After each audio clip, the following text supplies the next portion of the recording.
Assalamualaikum warahmatullahi wabarakatuh. Salam sejahtera untuk kita sekalian pemirsa TVRI Sulawesi Tengah. Saya Julius Efrain hadir untuk program Bicara Langsung di hari ini. Dan pemirsa, kali ini kita akan bahas terkait topik masyarakat adat Kamalisi dan sistem pengelolaan sumber daya alam.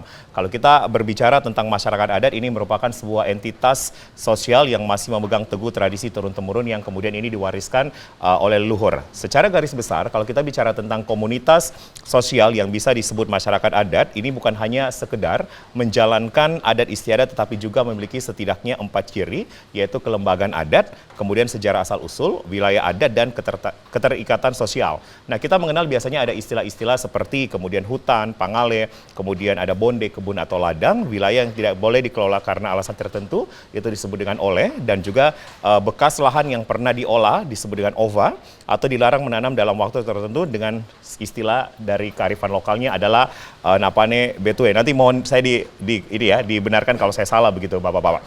Adalah istilah-istilah yang harus dipahami bersama begitu. Nah, apa yang harus kita cermati dan pahami bersama di hari ini ketika kita berbicara tentang pengelolaan masyarakat adat Kamalisi dan sistem pengelolaan sumber daya alam. Karena kalau kita tahu bersama bahwa Kamalisi ini merupakan satu daerah pegunungan yang terdapat atau yang terdiri dari 5 kecamatan begitu, yang merupakan gabungan dari Kota Palu, Kabupaten Donggala, dan juga Kabupaten Sigi. Ada Kecamatan Ulujadi, Kecamatan Kinovaro, kemudian juga Marawola Barat, Banawa, dan juga ada Dolo Barat yang berada di situ. Nah, seperti apakah yang kemudian menjadi esensi dari pengelolaan sumber daya alam terkait keterikatan sosial atau entitas sosial dari masyarakat adat Kamalisi. Bersama saya 3 narasumber telah hadir pada hari ini. Yang pertama adalah Bung Wahyu Perdana Putra. Saya akan memanggilnya yaitu Bung Putra, begitu lebih familiarnya. Bung Putra merupakan Direktur dari Celebes Bergerak. Assalamualaikum warahmatullahi wabarakatuh. Waalaikumsalam warahmatullahi wabarakatuh. Selamat datang Mas di Bicara Langsung. Siap. Kemudian hadir bersama kami yaitu Bung Nurlin Saputra. Beliau merupakan Ketua atau Dewan Daerah ini Aman Kamalisi. Jadi saya ulangi kembali, adalah Dewan Daerah dari Aman Kamalisi. Benar seperti itu Bung Nurlin ya? Assalamualaikum dan selamat datang. Dan kemudian, Bung Nurlin yang sebelah sana, Bung Nurlin, Assalamualaikum warahmatullahi wabarakatuh dan selamat datang. Waalaikumsalam warahmatullahi wabarakatuh. Kemudian hadir bersama kami juga yaitu pegiat masyarakat adat. Ini adalah Bung Fauzen G. Kenipole. Bung Fauzen, Assalamualaikum. Waalaikumsalam warahmatullahi wabarakatuh. Dan selamat datang. Sore buat seluruh Selamat pemirsa Baik. yang menonton pada hari ini. Baik, terima kasih Bapak-Bapak sudah hadir bersama kami di Bicara Langsung. Secara output, kita ini nanti akan berbicara terkait apa yang harus menjadi kampanye kita masing-masing.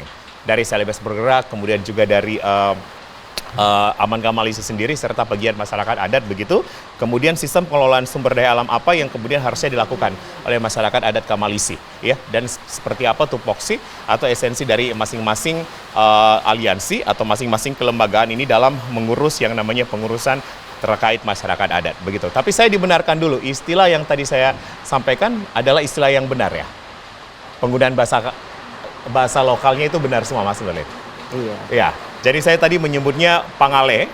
Benarnya itu artinya hutan. Hutan. Kemudian bonde. Bonde ini artinya kebun. Kebun atau ladang. Ya, kemudian ini saya mencakup begitu ya. Ada oleh, ini adalah wilayah yang tidak boleh dikelola karena alasan tertentu. Olo. Oke, saya revisi olo sebutannya ya. Dan kemudian adalah bekas lahan yang pernah diolah itu kita sebut dengan ova. Dan kemudian ada istilah satu lagi yaitu napane betue.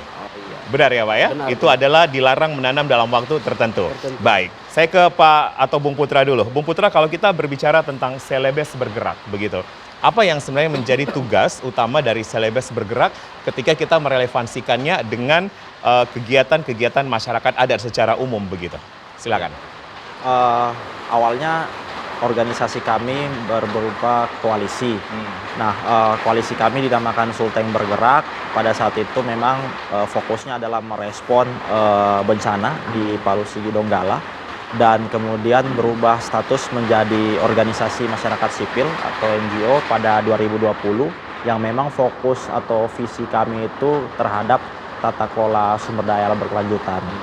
Nah, saat ini Celebes Bergerak sendiri juga sudah menjangkau atau melibatkan partisipasi dari peran serta orang muda, perempuan, dan termasuk kelompok rentan.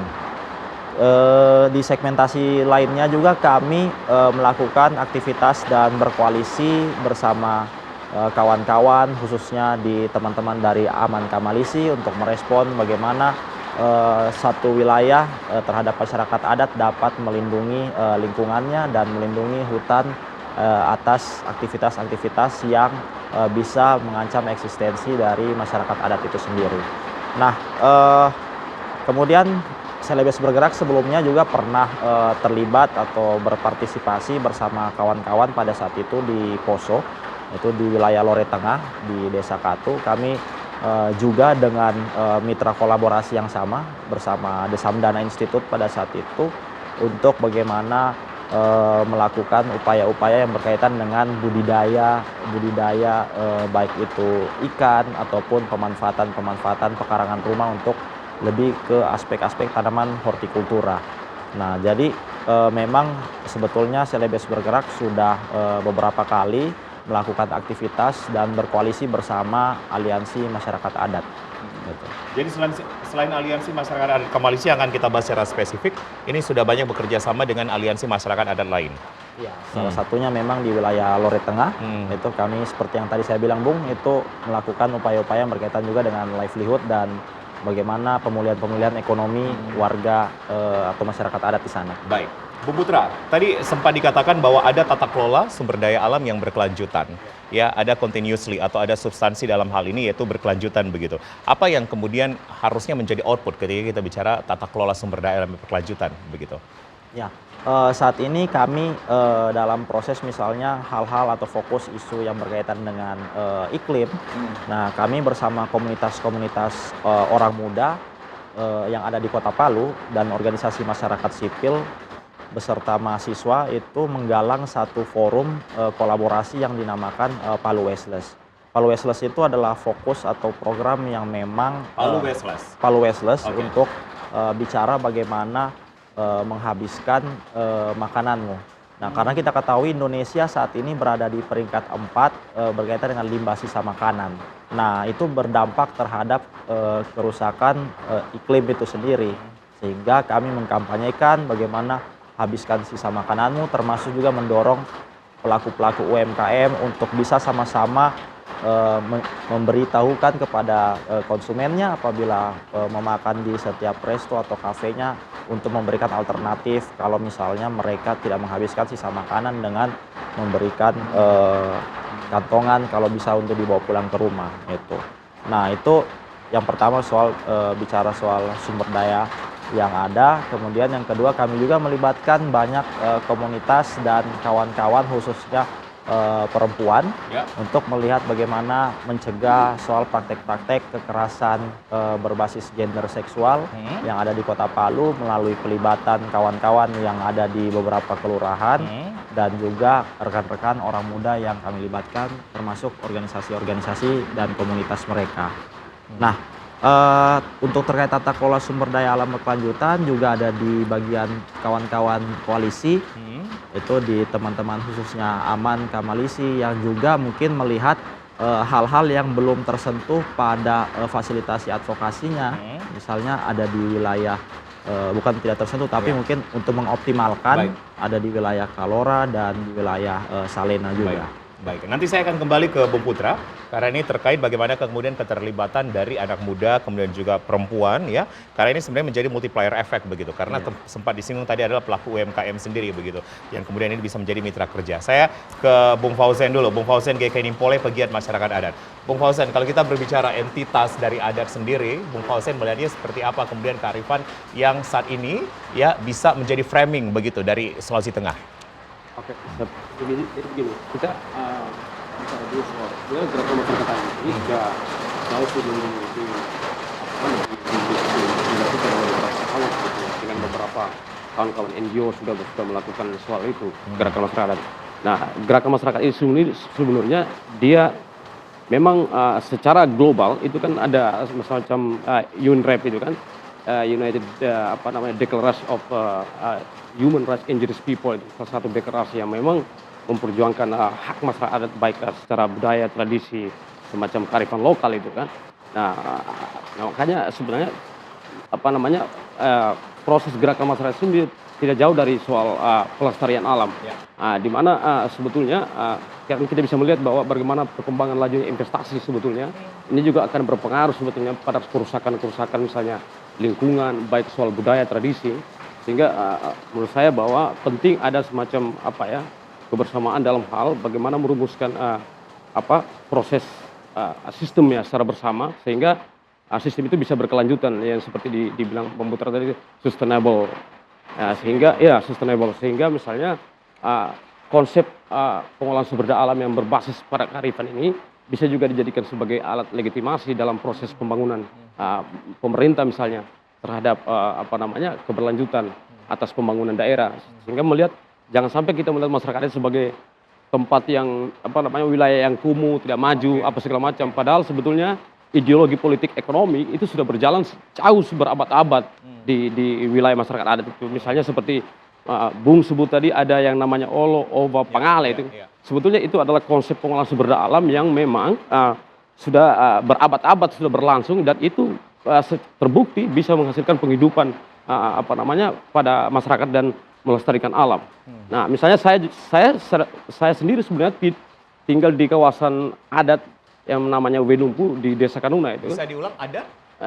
Wilayah adat Wenumpu namanya. Wenumpu. Iya. Ini di mana ini, Di Bung Fauzen? Lokasinya? Di Donggala Kodi ke atas. Di Donggala Kodi ke atas. Jadi ini masyarakat adat juga? Iya, jadi dua desa dia. Baik. Dua desa, Desa Kanuna dengan Desa Denggudet dan terus ada Kelurahan Donggala Kodi. Nah, terus tiap tahun itu masyarakat sana itu kan ada semacam melakukan satu upacara adat yang namanya Bunja itu kan. Ya. Nah, terus seluruh masyarakat dipanggil untuk terlibat. Ya, terlibat dalam proses upacara itu sebagai bagian dari memperkokoh silaturahmi sosial mereka dan bagian dari proses mereka menghormati namanya alam atas yang memberikan kehidupan mereka. Nah, saya melihat jadi saya berharap bahwa pemerintah juga melihat substansi dari proses keberadaan gerakan masyarakat itu bukan hanya sekedar soal kehidupan manusia, tapi juga bagaimana melestarikan alam ini sehingga alam ini menjadi satu bisa bertahan untuk regenerasi kemudian.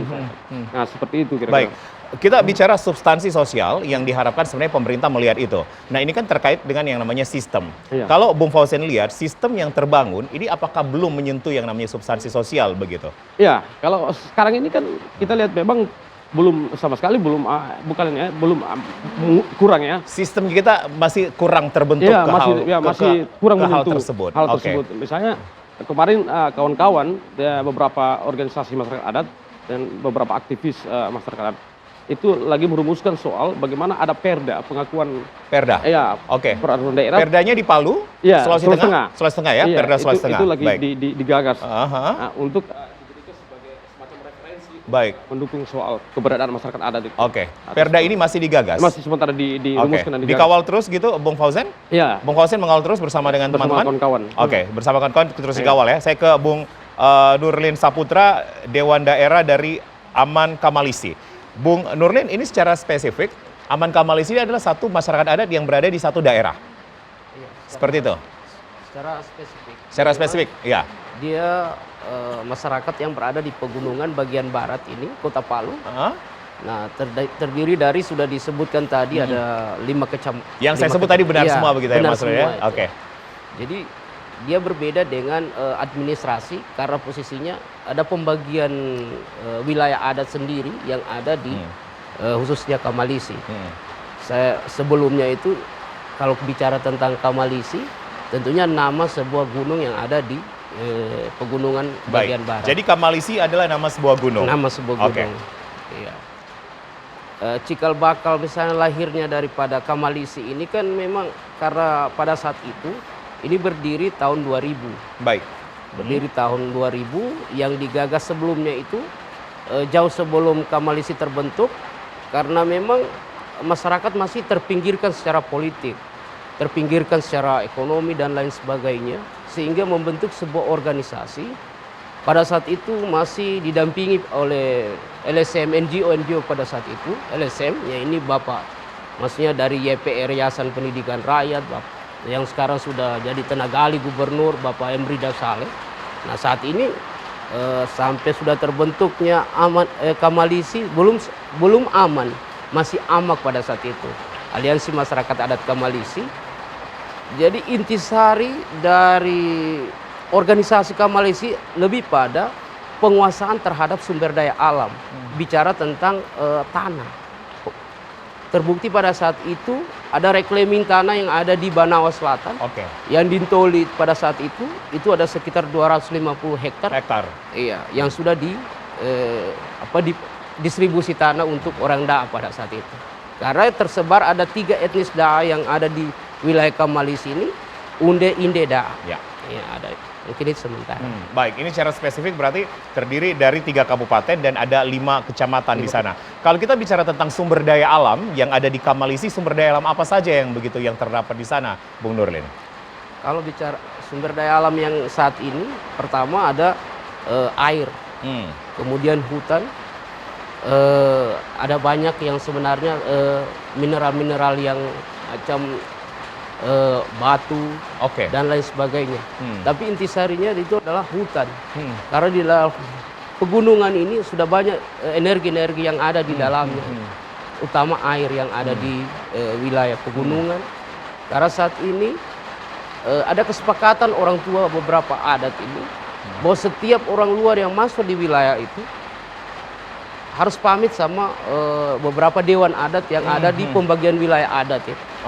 Kalau tanpa pamit sudah pasti akan dikenakan givu atau denda. Givu ya? Baik.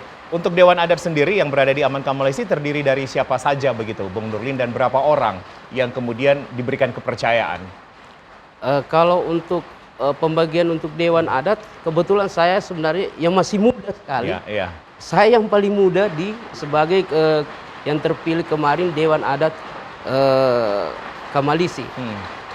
Karena ada pembagiannya, ada Dewan Adat Wenumpu yang terdiri dari 2 desa, Kanuna dengan Dainggune, kemudian 1 kelurahan Donggala Kode. Itu terbentuk, itu Dewan Adatnya Wenumpu, terdiri dari ada memang orang tua-tua semua yang pemangku adat semua di situ.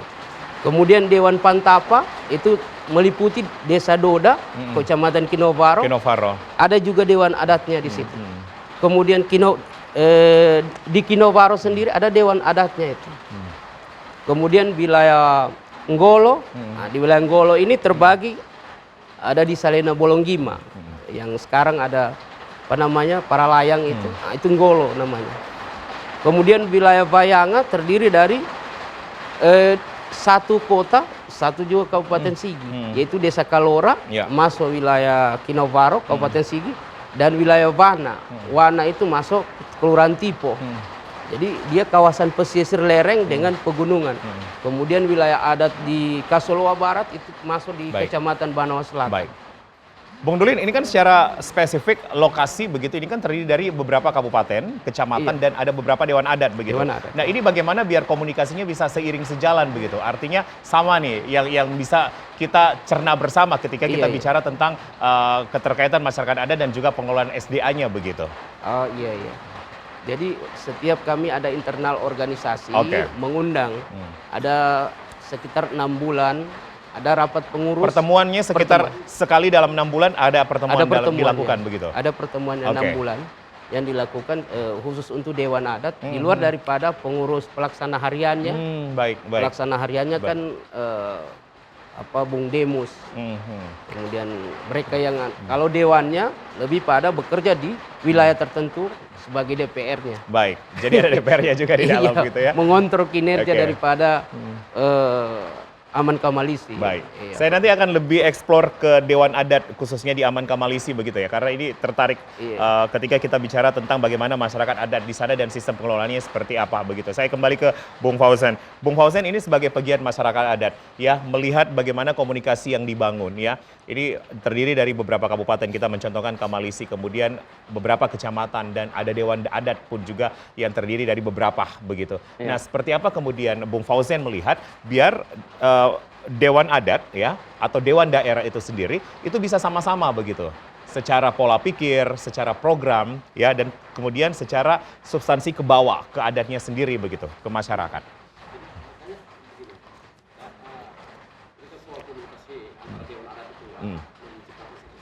Satu sinergitas. Jadi makanya sebenarnya saya kembali bicara soal pendekatan dilakukan terhadap masyarakat adat. Itu bukannya sekedar pendekatan misalnya pendekatan soal administrasi misalnya, tapi juga harus pendekatan kewilayahan adat dia karena memang misalnya begini di Wenumpu ini kan Wenumpu misalnya di wilayah Donggala Kodis satu kelurahan 2 desa kan dengan Denggune. Terus ada kalau ini kan dia secara administrasi masuk dalam kota, tapi dalam kewilayahan adat masyarakat adat yang di situ mereka menyebutnya Wenumpu. Satu kesatuan wilayah masyarakat adat yang walaupun berbeda secara administrasi. Nah, itu sebetulnya dilihat. Nah, karena ada komunikasi yang sebetulnya terbangun dari dari berabad-abad. Iya. Ini tradisi leluhur memang. Oke. Pertemuan dalam proses namanya ritual adat, ada semacam di dalam bantaya sehingga proses komunikasi dewan adat masyarakat adat itu berjalan terus menerus sehingga kita melihat bahwa jangan sampai misalnya ketika tiba-tiba ada proses yang keinginan kita misalnya dalam hal pendekatan pembangunan yang misalnya tidak melihat bahwa ada komunikasi sebetulnya yang terbangun secara turun-temurun situ sehingga merusak tatanan sosial yang sebetulnya kekeluargaan ini. Itu yang sebetulnya yang kita agak sedikit agak protes, bukan berarti kita anti pembangunan, tapi sebetulnya karena kita juga mau pemerintah kita maju, ekonomi kita maju, agar tetapi tidak harus mengabaikan dan melakukan pengurusakan baik secara budaya, tradisi, kearifan, kekeluargaan maupun yang selama ini dijaga. Di dalam kawasan itu. Saya tertarik ketika Bung Fauzen mengatakan bahwa tidak anti pembangunan sebenarnya. Bagaimanapun juga investasi penting, tetapi tidak mengesampingkan yang namanya tradisi turun-temurun yang ditradisikan leluhur kita. Nanti saya akan ke sana begitu. Bagaimana proses keseimbangan ini bisa terjadi? Saya kembali ke Bung Putra dulu. Bung Putra, kalau melihat dari pernyataan Bung Fauzen dan Bung Nurlin, ini artinya sebenarnya masyarakat adat itu penting sekali begitu. Dewan daerah itu penting sekali untuk menjaga kelestarian satu keadatan. Seperti apa Bung Putra melihatnya? Dari Selebes kemudian ini bisa menjadi salah satu yang mentorin begitu.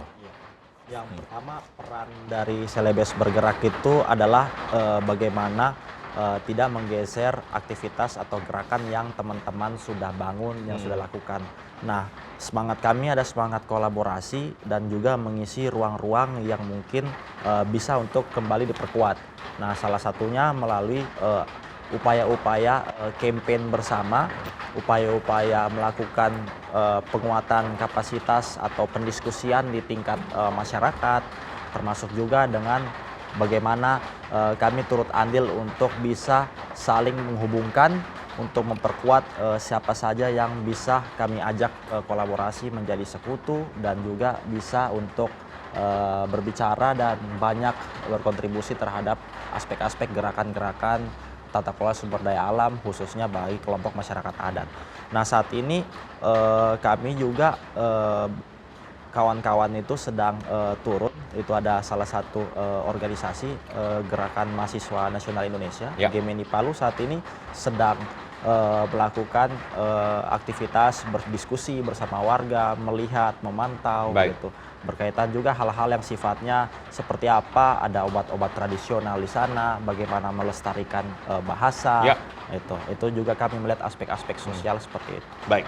Bung, saya akan kembali nanti ke Bapak-Bapak atau Bung-Bung bertiga begitu. Kita akan bahas tentang terkait semangat kolaborasi seperti apa. Kemudian kampanye apa nih yang harus menjadi output kita di sore hari ini. Ya, dan bagaimanakah keterlibatan dari anak muda, perempuan, dan juga tokoh-tokoh lainnya. Kembali bersama kami di Bicara Langsung, masih akan berbicara tentang masyarakat adat Kamalisi dan sistem pengelolaan sumber daya alam.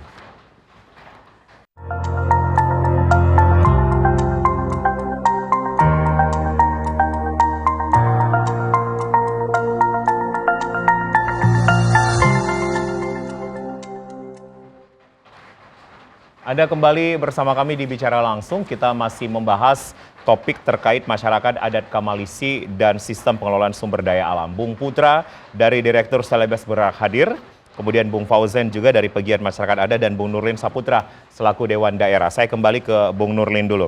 Bung Nurlin, ini kalau kita berbicara tentang zaman modernisasi, ya, digitalisasi. Bagaimanapun juga kita tidak bisa menampik hal tersebut. Artinya kita dinamika globalisasi ini kan semakin kencang begitu ya. Dan saya pikir pasti bahwa semua kepala daerah ataupun juga pemerintahan ini pun juga harus mengikuti dinamika tersebut. Bagaimana kemudian ada keseimbangan antara globalisasi yang kemudian terjadi atau dinamika yang terjadi kemudian harus diseimbangkan begitu dengan masyarakat adat. Artinya tidak mengesampingkan nilai-nilai leluhur yang ada di Kamalisi. Oh iya, terima kasih. Kalau untuk menjawab soal itu, yang kami pahami dulu bahwa masyarakat adat Kamalisi bahwa bukan berarti yang intisari daripada masyarakat adat Kamalisi ini lebih pada bagaimana sekelompok manusia yang sadar mendirikan sebuah organisasi, kemudian yang memiliki sejarah asal usul, yang kemudian ada peranata, ada kelembagaan, dewan adatnya ada terbentuk di situ itu, tidak mengabaikan posisinya, karena ada yang memang yang nilai-nilai yang hidup, nilai-nilai kemanusiaan yang hidup secara arif untuk menjaga yang namanya pengolahan sumber daya alam. Jadi tidak mengabaikan juga posisi untuk situasi yang terjadi saat ini, ya kan, soal modernisasi. Jadi kalau hubungannya soal itu kita bukan antipati juga soal modernisasi, tapi lebih pada bagaimana di wilayah kami ini, khususnya wilayah pegunungan, baik di pegunungan maupun di lereng ini, mampu menjaga sumber daya alam ini agar supaya tidak musnah, dia agar lebih dilestari, baik hutan maupun air. Karena ada ancaman juga buat kami, yaitu Undang-Undang Kehutanan soal 41 tentang bahwa tanah adat masuk dalam tanah negara. Nah, itu sebuah ancaman. Kemudian ada putusan MK nomor 35 tahun 2012 soal hasil judicial review, bahwa putusan MK nomor 35 tahun 2012 bahwa hutan adat bukan lagi hutan negara. Ya, maksudnya hutan negara bukan lagi hutan adat. Tapi putusan ini yang sangat menggembirakan buat orang gerakan masyarakat adat se-Indonesia pada umumnya. Khususnya kami sangat bergembira dengan putusan itu, karena ketika misalnya kami pengolahan sumber daya alam sudah pasti berbenturan dengan kehutanan misalnya, karena sistem tata kelola kami juga mampu menjaga hutan seperti pengolahan sumber daya alam yang tadi sudah dibicarakan, bahwa Oba, kemudian Pangale, ada Olo. Yang Olo ini kan memang lebih pada sumber mata air yang ada hutan, kemudian yang dijaga. Jadi baik. Tapi Bung Nurlin melihat kerusakan hutan dan air yang ada di Kamalisi ini memang seperti apa begitu gambarannya saat ini? Ataukah memang masih terjaga sebenarnya kelestarian yang ada di sana? Kita ada beberapa wilayah adat. Kalau wilayah adat Wenumpu masih terjaga. Kemudian wilayah Ngolo ini kan ada memang dekat dengan sudah ada galian C. Tentunya sudah banyak hasil daripada riset kami dengan beberapa dewan adat yang ada di Ngolo, kemudian dewan adat yang di Bayanga. Nah, di Bayanga kan wilayah Kalora. Ancaman besar lagi, perusahaan yang sudah masuk lagi, ada 2 perusahaan besar yang kemarin ini. 2 perusahaan besar? 2 perusahaan besar ini. Ya, itu yang sudah bergerak di bidang apa? Galian C. Nah, di Buluri sendiri itu sudah jalan. Sudah jalan. Tentunya kan sumber-sumber macam air akan tercemar. Nah, di sini semua ancaman buat kami. Kemudian dibenturkan dengan ada namanya kehutanan juga. Mereka patok ini wilayah kehutanan. Belum lagi kita benturan dengan di desa itu sendiri ada kan sistem administrasi. Ini wilayah kelola desa, ada wilayah kelola kehutanan. Nah, ini benturan dengan wilayah kelola masyarakat adat yang Jadi yang lebih pada intisarinya bahwa penguasaan terhadap sumber daya alam ini yang intisari. Baik, Bung Fauzan, kalau kita bicara memang terkait pengelolaan administrasi atau persyaratan administrasi, ini memang kadang-kadang berbenturan. Ya, terkadang memang macam ya berbenturan. Misalnya begini, di wilayah adat itu sebetulnya belum mengenal namanya sertifikasi. Oke. Sertifikasi lahan ya. Jadi tapi ketika proses misalnya ada investasi masuk lewat birokrasi pendekatan administrasi, maka metodenya adalah pembelian dan mensertifikasi lahan itu. Kira-kira begitu. Nah, kemudian disertifikasi dan terjadilah proses jual beli. Ya. Nah, seharusnya proses pendekatan administrasi dengan sertifikasi melihat mestinya dia lihat ada budaya, tradisi, kearifan, ada kebersamaan sosial situ. Misalnya kalaupun investasi itu berjalan, apakah investasi itu tidak akan menguntungkan dan tidak melahirkan kontradiksi atau konflik di masyarakat. Misalnya ada perusahaan tambang misalnya masuk, tapi seperti apa konsep dia? Ya. Apakah konsep misalnya seperti banyak orang bercerita misalnya green golf economy kan? Nah, sehingga terjadi misalnya semacam ecology of justice itu kan, keadilan ekologi. Ada keadilan juga terhadap masyarakat yang ada di wilayah investasi itu. Ya, jadi kita berharap pendekatan administrasi ini pembangunan investasi ini jangan sampai melahirkan satu kerusakan terhadap budaya, tradisi, kearifan yang melestarikan alam ini. Nah, karena kita melihat bahwa alam ini penting untuk dijaga. Karena misalnya terjadi kerusakan, berapa dampak dan berapa biaya yang harus dikeluarkan. Saya pikir investasi juga tidak akan mampu membiayai kerusakan itu. Nah, kembali kita akan negara yang harus menjadi bertanggung jawab terhadap kerusakan itu. Sehingga kita melihat potensi proses investasi yang tidak melihat peduli terhadap kearifan ini adalah satu bentuk, misalnya kita menganggap satu kejahatan kemanusiaan karena merusak tata kelola dan nilai-nilai sosial dan akan berdampak pada kerusakan. Baik. Nah, ini menurut saya yang harus dilihat secara substansi oleh masing-masing pihak stakeholder. Saya kembali ke Bung Putra. Bung Putra, tadi sempat dikatakan bahwa harusnya ada campaign bersama begitu ya. Campaign yang kemudian ini tidak merugikan masing-masing pihak begitu. Investasi boleh jalan, ya, banyaknya investor pun juga boleh masuk, tapi tidak mengesampingkan yang namanya adat ya, ataupun juga alam itu sendiri. Seperti apa kalau dari Selebes Bergerak melihat ini? Campaign apa yang harusnya dibangun begitu? Ya, pastinya dari setiap organisasi masyarakat sipil memiliki concern pada fokus isunya masing-masing, maupun juga yang terkonsolidasi dalam satu himpun atau gerakan. Nah, artinya sampai hari ini kami bagaimana caranya untuk continue berbicara mengenai masyarakat adat dalam mengelola hutan dan lingkungannya. Nah, campaign-campaign yang coba kami bangun salah satunya hari ini bagaimana kita bisa terhubung dengan masyarakat lebih luas melalui TVRI dan juga bisa melibatkan para pihak yang bisa untuk berbicara banyak berkaitan dengan aspek-aspek sosial dan lingkungan, termasuk ekonomi, bahkan kesehatan yang ada di sana.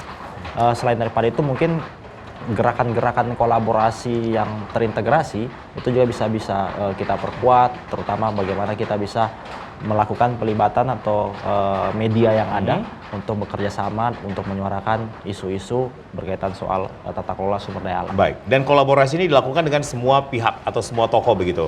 Tokoh muda, tokoh perempuan pun juga menjadi mitra kerja begitu. Apa yang sebenarnya ditargetkan dari Selebes sendiri begitu, atau Selebes Bergerak sendiri dengan menghadirkan anak-anak muda, menghadirkan kemudian juga tokoh-tokoh perempuan di dalamnya seperti apa? Ya, harapannya adalah bagaimana kami bisa membuka isu ini lebih kepada publik, walaupun sebetulnya sudah ada banyak upaya-upaya yang dilakukan, tapi kami bisa melihat dari aspek-aspek seperti bagaimana gerakan orang muda dan perempuan, termasuk di dalamnya ada kelompok rentan juga ya, ada disabilitas.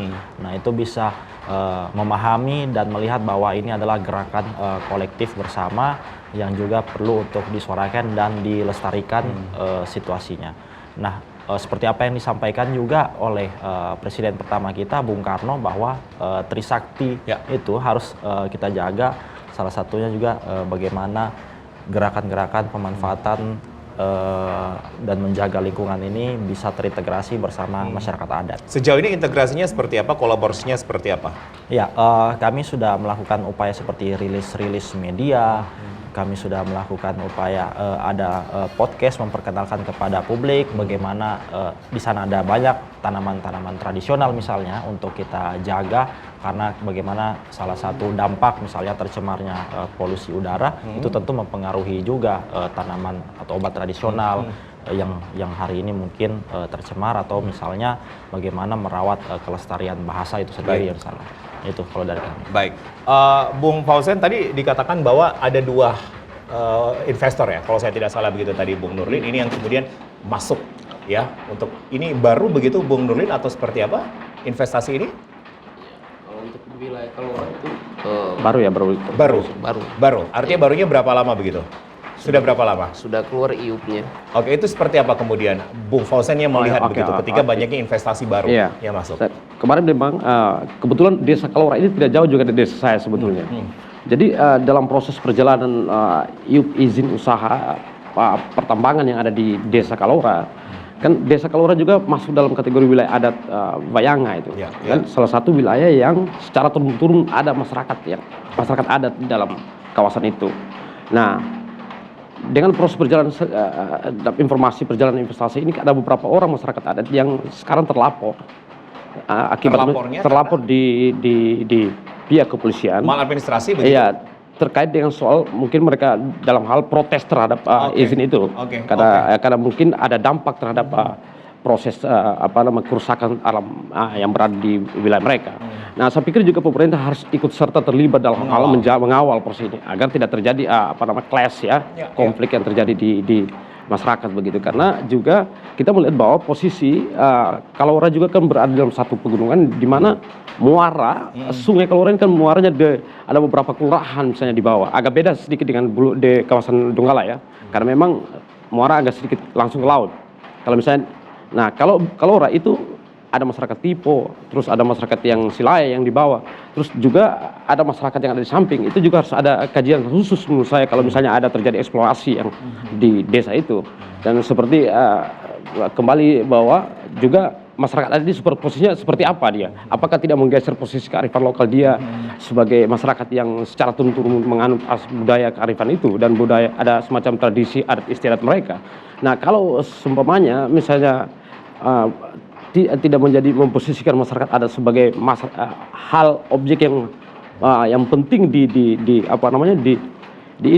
disejahterakan misalnya atau dibangun secara baik, saya pikir ini investasi harus ditolak kan, karena tidak akan berdampak pada hal yang bersifat kemanusiaan dan kerusakan lingkungan, kira-kira begitu. Baik, tapi Bung Nurlin melihat asas kebermanfaatan kearifan lokal memang harusnya tetap dijaga begitu ya, Bung?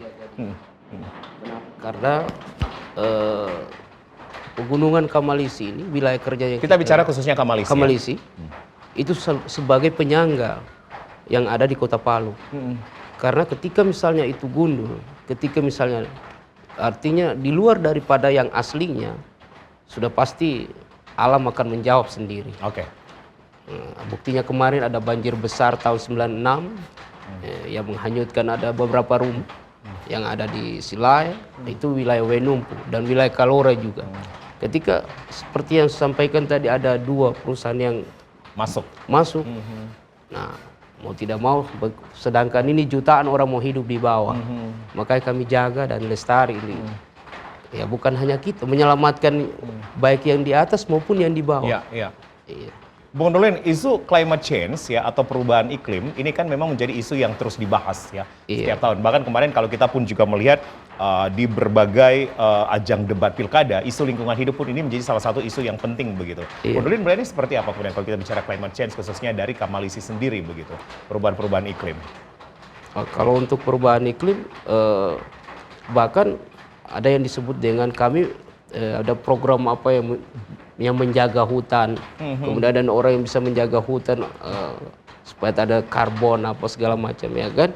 Nah itu sangat kalau untuk kami sangat sepakat kalau untuk untuk menanam kembali, karena biar bagaimanapun hutan itu harus dijaga. Ya. Dan ini harus dijaga bersama karena penyangganya pun juga ini menjadi penyangga untuk Kota Palu sendiri. Kota Palu. Baik, saya kembali ke Bung Putra. Bung Putra, ini saya sedikit keluar ya. tapi mungkin ada relevansinya ke sana begitu. Ini terkait di berbagai sosmed, ya saya baca salah satu kutipan bahwa ada salah satu warga Bulure yang kemudian mengeluhkan adanya debu galian C, kemudian ini terkait dengan masalah kesehatan yang hanya diberikan kompensasi Rp200.000. Ini kompensasinya sebenarnya termasuk rendah sekali gitu ya, minim. Kita agak sedikit keluar, namun saya pikir ini masih terkait pembahasan kita, terkait isu lingkungan hidup ataupun juga pengelolaan sumber daya alam. Seperti apa kemudian Bung Putra melihat teman-teman Selebes Bergerak mengawal ini? Ya, kami melihat bagaimana memang kompensasi yang diberikan itu tentu saja tidak akan mencukupi kebutuhan satu rumah tangga itu sendiri. Oke. Karena ada banyak aspek-aspek yang harus dipenuhi. Nah, pentingnya juga untuk memanusiakan manusia dan melihat ruang-ruang pelibatan itu seperti apa. Misalnya dengan mendorong perekonomian warga yang ada di sekitar dan juga tidak bekerja melalui batas-batas dari wilayah-wilayah yang sudah ditetapkan terhadap satu atau setiap perusahaan yang ada. Nah, tentu menjadi penting ketika misalnya hari ini kita lihat kemarin dalam banyak pemberitaan bagaimana Sulawesi Tengah juga berkontribusi terhadap pemerintahan untuk pembangunan IKN di Kalimantan Timur sebanyak 30 juta ton material supply. Pasir ya? Ya, nah itu tentunya juga akan mempengaruhi aktivitas yang berhubungan dengan masifasi proses-proses produksi yang ada di sana. Nah, maka penting juga untuk pelibatan seluruh pihak untuk membersamai berkaitan dengan soal bagaimana PR terhadap warga terdampak di lingkar tambang itu sendiri. Itu. Nah, kami juga bagaimana mengupayakan untuk terhubungnya setiap warga atau kelompok rentan untuk bisa bersuara secara langsung melalui pelibatan media tadi.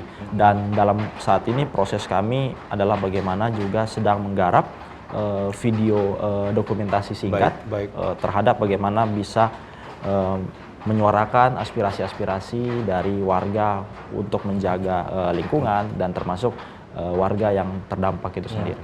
Baik, berarti ada koneksi yang dibangun kolektivitas ketika kemudian warga ingin bersuara. Iya. Masyarakat ingin bersuara. Seperti salah satu contohnya adalah kita menyiarkan lewat TVRI seperti ini. Iya, TVRI salah satu. Kemudian ketika ada masyarakat yang bersuara, ini bisa langsung datang pun juga ke Selebes Bergerak.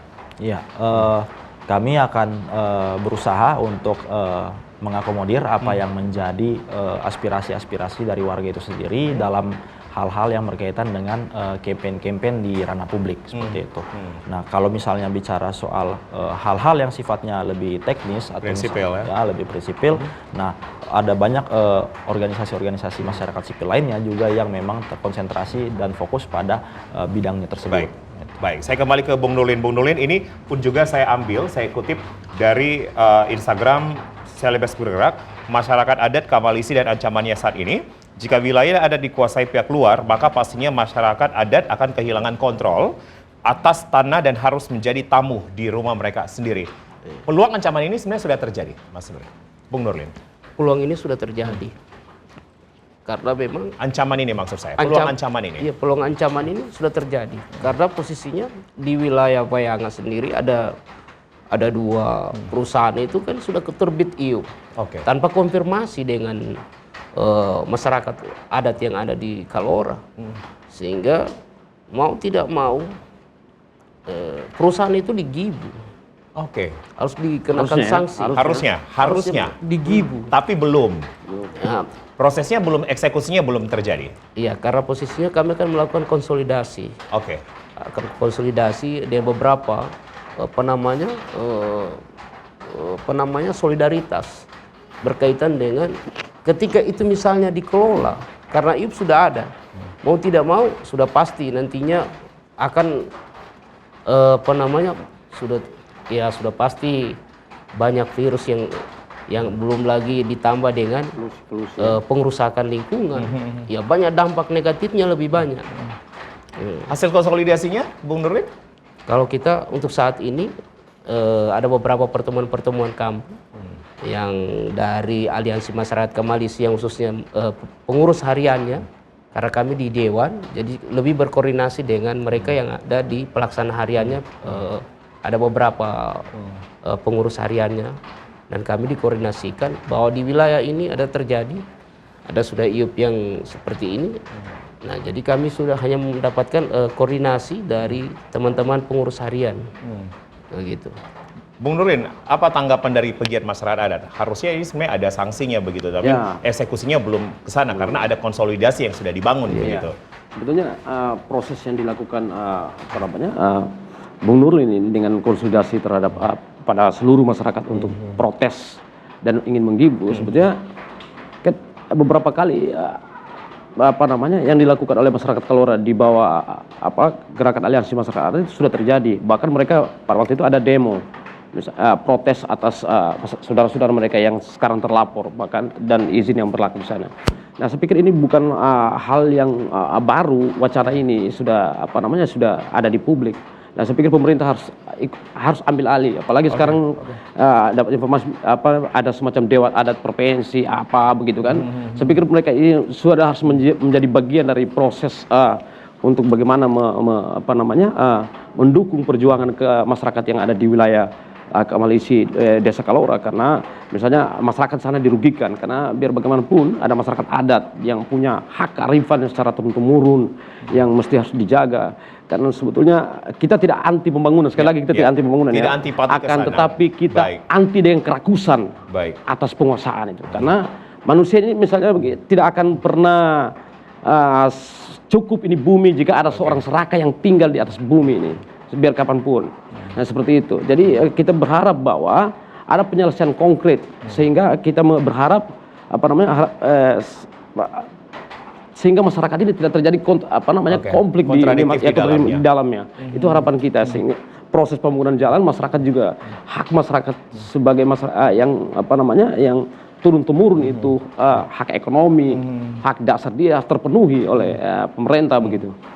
Baik, Bung Putra, sebenarnya bagaimanakah kemudian Celebes menginginkan adanya keterlibatan, keseimbangan, sustainable, begitu keberlanjutan pemerintah yang sejalan dengan adanya investasi yang terjadi di daerah kita begitu. Celebes mengawal ini juga begitu terkait dengan mitra kerja di pemerintah? Untuk isu-isu yang berkaitan dengan tata kelola sumber daya alam, tentunya kami berupaya untuk terhubung dengan dinas terkait. Dinas terkait? Iya, namun memang pada prosesnya mungkin proses-proses komunikasi itu harus dibangun dengan berdasar atas trust, bagaimana memang menciptakan. Trustnya tercipta nggak begitu? Saat ini kami masih sedang berupaya untuk mencoba dengan menghubungkan banyak pihak tentunya secara kolektif untuk merumuskan hal tersebut. Nah, tapi kawan-kawan juga saya lihat sudah berupaya kemarin ada pertemuan juga di kantor pemerintah provinsi, di kantor gubernur juga untuk membicarakan seperti apa salah satunya kriminalisasi maksud saya lebih kepada bagaimana mereka hari ini dilakukan pemanggilan atas mempertahankan lahan atau tanahnya itu sendiri. Nah, itu. Nah, soal proses-proses dinamika antara pemerintah mungkin dengan warga mungkin itu sering terjadi kayak gitu. Namun bagaimana upaya-upaya pelibatan ataupun partisipasi itu bisa hadir dalam ruang-ruang pengambilan keputusan. Itu yang kami harapkan, dan juga mendengarkan aspek bagaimana suara-suara baik dari kelompok rentan, perempuan juga, dan masyarakat adat. Baik. Salah satu ruang diskusi publik yang kemudian sudah pernah dilakukan di tanggal 12 Januari, ini adalah Perhimpunan Pers Mahasiswa Indonesia atau PPMI, Dewan Kota Palu, Aliansi Masyarakat Adat Nusantara Aman Kamalisi, Komunitas Celebes Bergerak, bersama The Samdana Institute. Ya, hasil yang dicapai atau yang sudah diperoleh pada 12 Januari itu seperti apa? Ya. Terkait isu ekstrativisme, terkait dampak-dampak yang kemudian bisa membahayakan masyarakat dan kelompok rentan lainnya. Ya, saat itu kami berupaya untuk memberitakan memang hal-hal yang kiranya bisa ditangkap oleh publik soal bagaimana hal-hal yang berkaitan dengan masyarakat adat dalam menjaga kelestarian hutan dan lingkungan itu bisa dikampanyekan lebih masif dengan menggandeng lembaga-lembaga pers mahasiswa yang hari ini juga mungkin perlu untuk memberikan edukasi lebih di jajarannya, termasuk di lingkungan mahasiswa itu sendiri, dan juga bagaimana pelibatan jurnalis-jurnalis dalam media-media lainnya yang kami himpun untuk berkolaborasi dalam bagaimana mengupayakan gerakan ini bisa lebih masif dan lebih menjangkau banyak publik di Sulawesi Tengah. Baik, Bung bertiga, saya akan memberikan kesempatan kepada Bung bertiga untuk memberikan penguatan statement di akhir. Apa yang harus menjadi advokasi atau edukasi masyarakat masing-masing gitu. Saya mulai dari Bung Nuril. Seperti apa kemudian edukasi, advokasi agar masyarakat adat Kamalisi ini tetap terjaga begitu warisannya, leluhurnya pun juga tradisi turun-temurun ini pun juga tetap terjaga, tidak mengesampingkan yang namanya investasi karena tidak antipati sekali lagi terhadap investasi yang masuk. Silakan. Kalau saya harapannya ke depan, jadi lebih pada mendorong perda tentang pengakuan masyarakat adat yang ada di beberapa wilayah adat yang ada di Kamalisi, agar mendapatkan namanya legitimasi yang kuat. Legitimasi yang kuat sehingga wilayah kerja Aliansi Masyarakat Adat Kamalisi dalam hal pemetaannya sudah jelas legitimasinya. Kemudian dan saat ini dari pengurus Aliansi Masyarakat Kamalisi lagi merancang soal naskah akademik akan didorong untuk ke DPR. Dan mudah-mudahan DPR juga itu harus berani. Karena juga tidak berani kan. Jadi ini yang harapannya. Baik, Bung Fauzen, bagaimana kemudian ini bisa sama-sama berani nih, sama-sama mengawal nih begitu. Artinya tidak ada unsur untung ruginya semua. Iya. Jadi saya kembali berharap bahwa proses pembangunan yang akan dijalankan ini tidak berdasarkan pendekatan demonstrasi. Nah, misalnya sertifikasi lahan.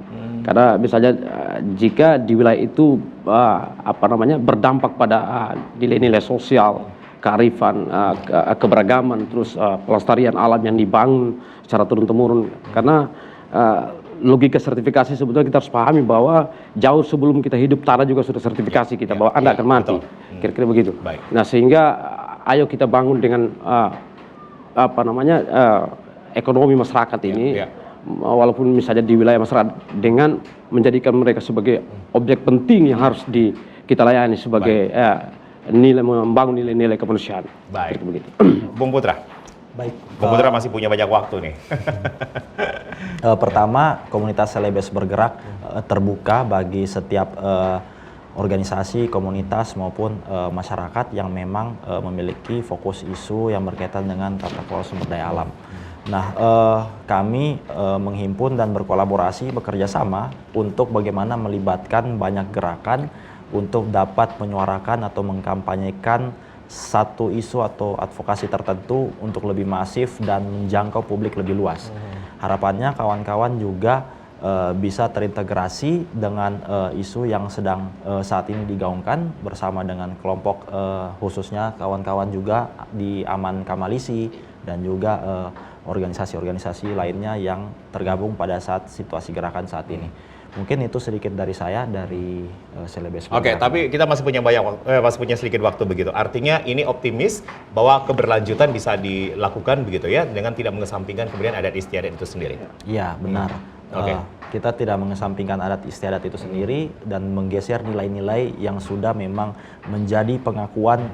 Bahkan kelompok adat juga, masyarakat adat juga memberikan kontribusi dalam proses bagaimana bangsa ini sejatinya ketika dimerdekakan, kelompok masyarakat adat itu juga terlibat andil dalam proses-proses itu. Bung Nurlin sendiri, ya, bagaimana kemudian ini bisa terjadi keseimbangan Kalau ke terjadi depannya? untuk keseimbangan, kita juga tidak anti soal pembangunan. Sekali lagi. Iya, sekali tidak juga anti soal pembangunan, cuma harus ada keseimbangan. Nah, supaya sejalan. Jadi perlukan juga saling koordinasi antara pihak-pihak yang berkompeten. Nah, lebih pada di wilayah tertentu misalnya wilayah adat, kemudian ada pemerintah desa, ada pemerintah kecamatan. Jadi tentunya harus berkolaborasi. Nah, ketika misalnya jangan tiba-tiba kemudian sudah keluar IUP, tiba-tiba masyarakat tidak tahu. Jadi yang itu sepihak namanya. IUP-nya sudah keluar tapi masyarakat tidak tahu. Tidak tahu. Kapan sudah keluarnya kan? Itu semuanya. Jadi baik, berarti legitimasi memang harus diperlukan begitu. Oke. Yang terakhir, Bung Fauzen sedikit aja. Bagaimana kemudian penguatannya kembali terkait Perda juga? Ya, kita berharap bahwa ke depan misalnya ada rumusan perda yang diajukan oleh teman-teman pergerak masyarakat adat, baik masyarakat adat sendiri dengan para penggiat dan aktivis. Kita kita berharap pemerintah dalam ini mungkin DPR bisa merespon dengan baik dan membahas sehingga ada pengakuan hak kelola masyarakat yang lestari dan berkepanjangan. Baik. Lestari, berkepanjangan, berkelanjutan. Baik, terima kasih Bapak-Bapak sudah hadir bersama kami. Bung Wahyu Perdana Putra, Direktur Selibes Bergerak. Terima kasih Bung Fauzen G. Kedimpole, Pegiat Masyarakat Adat, Bung Nurdin Saputra, Dewan Daerah. Ya, kita berharap ini bisa menjadi cermatan kita bersama, ya, agar kita tetap mendorong globalisasi bersama, modernisasi bersama, namun ada hak-hak adat yang harus kita utamakan juga di dalamnya. Terima kasih banyak. Saya Julius Efrain pamit, pemirsa, inilah yang menjadi akhir dialog dari Bicara Langsung. Terima kasih Anda sudah menyaksikan kami. Wassalamualaikum warahmatullahi wabarakatuh dan sampai jumpa.